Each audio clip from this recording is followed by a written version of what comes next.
Glory to God, isang mapagpalang umaga sa inyo mga kapatid. Ang ating paksang pag-uusapan ngayon ay mababasa natin sa Tito chapter 2 verse 11 to 12, sapagkat nahayag na ang kagandahang loob ng Diyos na nagdudulot ng kaligtasan sa lahat ng tao. Ano sinabi? Ang kagandahang loob ng Diyos ay nagdudulot ng kaligtasan sa lahat ng tao. Tayo ay hindi naligtas dahil sa ating gawa, kundi dahil sa kabutihan ng ating Panginoon. Purihin ang pangalan ng Panginoon. Ituloy natin ang basa. Ito ang nagtuturo sa atin na talikuran ang makamundong pamumuhay at damdaming makalaman at mamuhay tayo sa daigdig na ito na may pagpipigil sa sarili, matuwid at karapat-dapat sa Diyos. Purihin ang pangalan ng Panginoon. Tayo kasing mga tao, likas ng makasalanan. At bilang makasalanan, yung katawan natin ay, ang gusto nito ay laman. Ngunit tayo ay sa espiritu sapagkat ang Diyos ay espiritu. So hindi pwedeng maging isa ang laman at ang espiritu. Kaya meron ditong sinasabi na tayo ay magpigil. Bakit? Ano yung pipigilin? Pipigilin natin yung nasa ng laman sapagkat ang laman ay makamundo. Ngunit ang Diyos ay espiritu.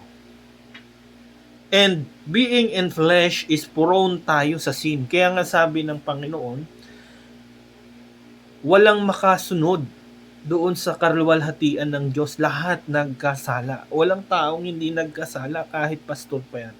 Kahit sinong tao nagkakasala. Sapagkat lahat ay nasa anyong laman pa, makasalanan. Kaya tayo, lagi tayong hindi natin hinahanap na makakita tayo ng taong perpekto, sapagkat walang ganon. Walang taong perpekto sa mata ng Diyos sapagkat lahat tayo nagkakasala.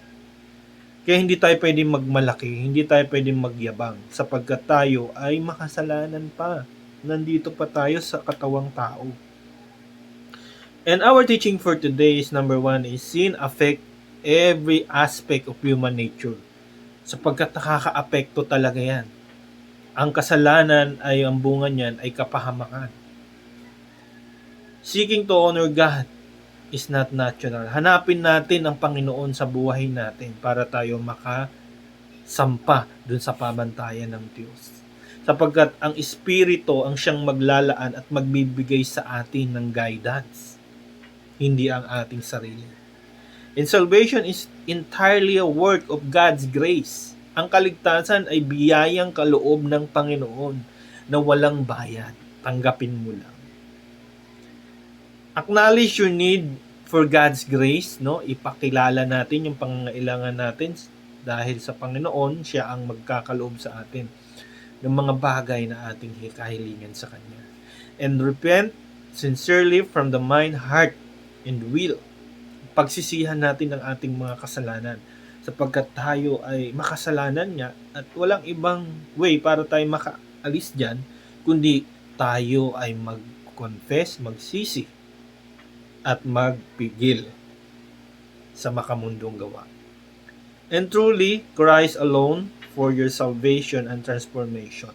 Walang ibang magtatransform tayo sa iyo maliban kay Kristo. Pag tinanggap mo si Kristo, hayaan mo siyang maghari sa iyo at ikaw ay magbabago ng tuluyan. Purihin ang pangalan ng Panginoon. To God be the glory.